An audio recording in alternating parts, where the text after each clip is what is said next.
A woodland in Bristol, which was threatened with the chop, has been saved after sustained protests by local people.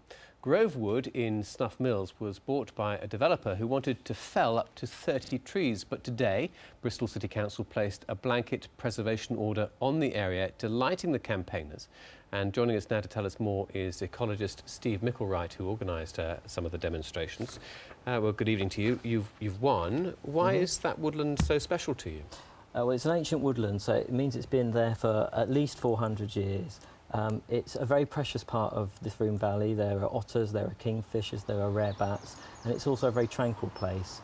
And the tree preservation order enables us to ensure that that tranquility can be kept. It can be kept a little bit wild. Now, have you saved all the trees?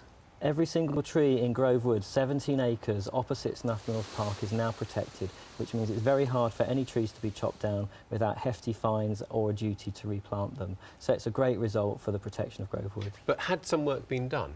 Yeah, back in January, the current landowner removed a block of trees. He'd also applied to remove trees next to a main road, which are causing a bit of a nuisance, but they could be managed and not felled. And it's just a process with the landowner to persuade him to care for the woodland as a wild natural area, and I think we're getting there now. OK, so how did you swing it with Bristol City Council to put this preservation order on? Was it just public opinion? A lot of it has been a lot of background lobbying, a lot of talking to councillors and not so much the officers, to get the councillors engaged in a bit of decision making, but also public pressure. 4,500 people have signed a petition. Today 34 people had sent in letters asking for the tree preservation order. So it's also a story when we see our green spaces under more and more threat in Bristol, in the region, that people power can still win. We can still get a result if people stand up and be counted. Some developers would say, look, you've got to have some progress.